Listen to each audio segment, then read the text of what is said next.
The jewels Samantaka, Jambavati, and Satyabhama. Skanda 10, chapter 56. King Satrajit was a votary of the sun god. He got a present from his deity of the Samantaka jewel. He came to Dwaraka with the jewel on his neck. He shone with such a luster that people took him for the sun. The jewel used to bring forth 16,000 palas of gold every day. Sri Krishna asked the jewel for the king of the Yadus, but Satrajit would not part with it. One day his brother Prasenajit rode on a hunting excursion into the forests with the jewel on his neck. A lion killed him and his horse and carried away the jewel. The bear chief Jambavat killed the lion and took away the jewel into his cave and made it the plaything of his son. When Prasena did not return, Satrajit thought that he had been killed by Krishna. People also suspected him. To get rid of this unjust reproach, Sri Krishna went on a search himself with his men. He traced out the remains of Prasena, the horse, and the lion. He then entered the cave of the bear chief, leaving his men outside. The infant son of Jambavat was playing with the jewel. Krishna appeared before the boy. The nurse screamed aloud. Jambavat rushed out in anger and attacked Krishna. The fight went on for 28 days, and at last Jambavat was overpowered. He then knew Sri Krishna as Vishnu, the primal Purusha, and prayed to him. Sri Krishna said the object of his entering the cave was to recover the jewel, as he wanted to remove the suspicion that he himself had taken it. Jambavat gladly offered his daughter Jambavati with the jewel to Sri Krishna. He then returned to Dwaraka with his bride and the jewel. He called an assembly and, in the presence of all, made over the jewel to Satrajit. He also told him how he got it back. Satrajit felt deeply mortified. He came back to his kingdom and thought how he could best appease Sri Krishna, whom he had offended by groundless suspicion. At last, he offered his daughter Satyabhama to Krishna and also the jewel. Krishna said, "We do not want the jewel, O king. Thou art the votary of the sun god. Let it remain with thee. We shall partake of its blessings." Shamantaka, Akrura, Kritavarman, and Satadhanu. Skanda 10, chapter 57. Hearing that the Pandavas had been killed in the lakh house, Rama and Krishna went to Hastinapura to offer their condolences.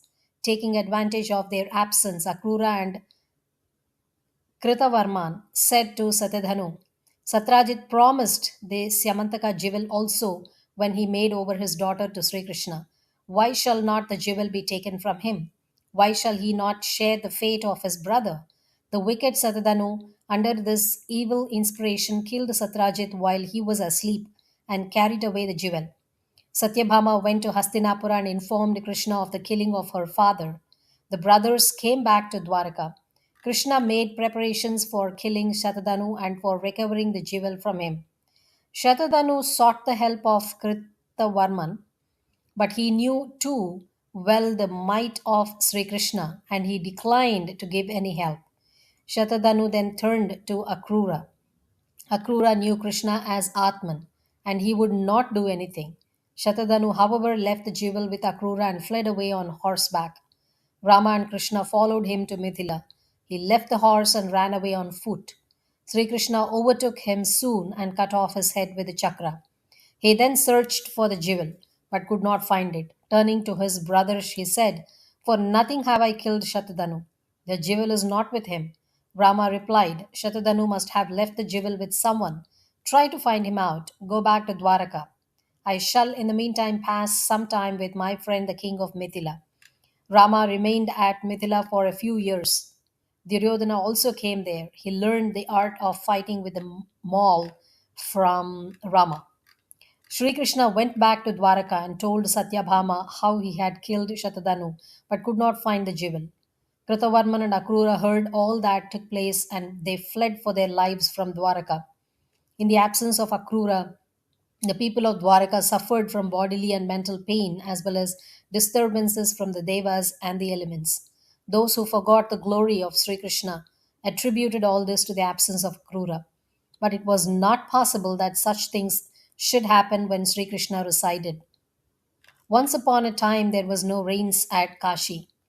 The king of Kashi offered his daughter Gandivi to Swafalka, and it rained at Kashi. Akrura is the son of that Swafalka.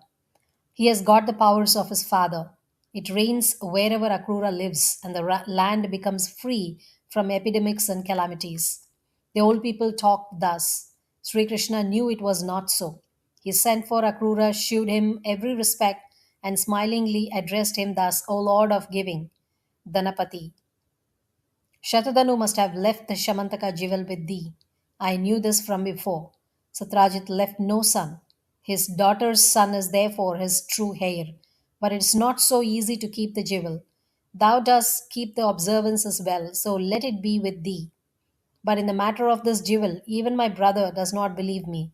Therefore, shew it once and give peace to your friends. Akrura made over the jewel to Sri Krishna. He shewed it to his clansmen in order to remove the stain of suspicion against him. He then returned it to Akrura. The other wives of Sri Krishna. Skanda 10, chapter 58 to 59. Sri Krishna went to see the Pandava brothers at Hastinapura. They gave him the most devoted reception. One day, Krishna and Arjuna went on a hunting excursion to the side of the Yamuna. They saw there a most beautiful girl. Arjuna asked who she was. The girl replied, I am daughter of sun god. Desiring Vishnu to be my husband, I have performed great tapas. I shall have no other husband. Let that friend of the friendless be pleased with me. My name is Kalindi. I am to reside in the waters of the Yamuna in the abode built by my father till I see Achyuta. Krishna placed the girl on his chariot and took her to Yudhishthira. It was at this time that Krishna got a town built by Vishwakarman at the request of Arjuna, and Khandava forest was burned by the fire god. The rains over, Krishna went to Dwaraka and there duly married Kalindi. Vinda and Anuvinda, two princes of Avanti, were followers of Duryodhana. Their sister Mitravinda wanted to marry Krishna, but they dissuaded her. So Krishna carried away the girl by force and married her. She was the daughter of his father's sister, Rajadhi Devi. In Koshala, there was a virtuous prince named Nagnajit. He had a daughter named Satya, also called Nagnajiti, after her father. No one could marry her who had not overcome seven fierce bulls. Krishna went to Koshala with a large retinue, and he was received well by the prince. The girl prayed to the fire god to have Krishna as her bridegroom. Krishna overcame the bulls and married the girl. Krishna then married Bhadra of Kekaya, the daughter of her aunt, father's sister Shrutakirti. He also carried away by force Lakshana, the daughter of the king of Madra. Naraka, son of the earth, deprived Aditi, mother of Indra, of her earrings, Varuna of his umbrella, and Indra of his seat at Maniparvat. Indra complained to Krishna. He went with his wife Satyabhama to Pragjyotisha, the town of Naraka. That town was well fortified and it was protected by the Daitya Mura and his meshes. Krishna forced his passage through all obstacles and had a fight with Mura, whom he slew with his chakra. The seven sons of Mura, Tamra, Antariksha, Sravana, Vibhavashu, Vatu, Nabhaswat and Varuna, under the lead of one Pitta, also attacked Krishna, but they were all killed. Naraka then himself fought with Krishna and was killed by him. The goddess Earth then approached Krishna and, after adoring him, said, This Bhagadatta, son of Naraka, takes thy shelter. Please pass thy hand round his head. Krishna gave assurances of safety and he then entered the house of Naraka. Naraka had carried away 16,000 girls by force. Krishna sent away these girls and much treasure to Dwaraka. He then went with Satyabhama to the place of Indra and there restored the earrings to Aditi. At the request of his wife, Krishna uprooted the Parijata tree and placed it on the back of Garuda. The Devas resisted, but Krishna defeated them all. The Parijata tree was planted in the quarters of Satyabhama and it spread its fragrance all round. Krishna married the 16,000 girls at one and the same moment by assuming as many forms. Krishna and Rukmini. Skanda 10, chapter 60. Krishna and Rukmini were once sitting together when turning to his wife with a smile, Krishna spoke the following words: Princess, thou wert covered by great and powerful kings. Thy brother and thy own father offered thee to Shishupala and others. How is it then thou didst accept me, who am not thy equal? See how we have taken shelter in the sea, being afraid of the kings. Having powerful enemies, we can hardly be said to occupy our kingly seats. O thou with beautiful eyebrows, woe to those women who follow such men as have unknown and uncommon ways of their own.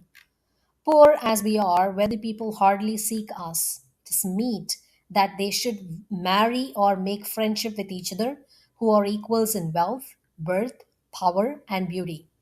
It is through ignorance and short sightedness that thou hast married one who is void of all gunas and who is praised only by bhikshus. Therefore, do thou seek some Kshatriya king who will be a match for thee. Shishupala, Salva, Jarasandha, Dantavaktra, and other kings, and even thy own brother Rukmin, blindfolded by pride, shewed hostility to me. For the repression of their pride, I, the punisher of evil men, brought thee here. But we are indifferent to the body and the house, void of all desires, fixed in self, all full, the light within, without actions. Without anticipating our general study of the Dwaraka Leela, it is sufficient to mention here that Rukmini is a spiritual energy of Mula Prakriti, or rather the light of Purusha as reflected on Prakriti. The gist of what Krishna says is that there is an essential difference between Prakriti and Purusha. Purusha is void of gunas, while the gunas form the essence of Prakriti. Coming from Prakriti, Rukmini must follow the Prakritic elements. And if Krishna wrested her away from the hands of the material energies of Prakriti and even from her own Prakritic basis, it was because the material energies had asserted themselves too much. This was done in the seventh Manvantara when the spiritual ascent was a kalpic necessity. Was Rukmini to remain wedded to Krishna for the remaining period of the Kalpa, or was she to go back to her brothers and their friends? Rukmini replied, O lotus eyed, even so it is as thou sayest. I am quite unlike thee, the great Bhagavat, Lord of even Brahma, Vishnu, and Shiva. Thou art plunged in thy own greatness. What am I to thee, the gunas forming my essence? It is only ignorant people who worship me. For fear of kings, thou hast taken refuge in the sea. But the kings are the gunas, sound, touch, form, taste, and smell, which compose the object world. For fear of them, as it were, thou hast taken refuge in the inner ocean of the heart, and there thou dost manifest thyself as pure Chaitanya. The object seeking Indriyas are no doubt thy constant enemies. But when thou speakest of giving up kingly seats, why even thy votaries give them up as darkness itself? The ways of even Munis who worship thy lotus feet are unknown. What of thine own? When their ways are uncommon, what of thine? Thou art poor indeed, for there is nothing besides thee. But thou dost receive the offerings of others, and they seek thee. It's not through ignorance, but knowing that thou art the Atma of the universe, that I have sought thee. The flow of time that arises from thy eyebrows swallows up the desires of even Brahma and others. I did not even seek them for thy sake. What speakest thou of others, as the lion carries away his share by force from other animals? So thou didst carry me away from amongst the kings. How can I believe that thou didst take shelter in the sea from fear of such kings? Anga, Prithu, Bharata, Yayati, Gaya, and other jewels of kings gave up their kingdoms and sought thee in the forests. Did woe befall them that thou talkest of woe to me? The gunas have their resting place in thee. Thou art the home of Lakshmi. Moksha is at thy feet. What foolish women shall follow others, neglecting thee? I have accepted thee, the Lord and the soul of the universe, the giver of all blessings here and hereafter. Let thy moksha giving feet be my shelter. Let those women have the kings for their husbands, those asses, bullocks, dogs, cats, and servants who have not heard of thee. What is man without Atma? Those that have not smelt the honey of thy lotus feet seek the dead body, though it seems to be alive, consisting of flesh, blood, bone, worms, excrement, phlegm, bile, and gas covered over with the skin, hair, and nails. Mula Prakriti in the universe or Buddhi in man is wedded to Atma, represented by Sri Krishna. The kings represent here the followers of material elements in the universe or in man.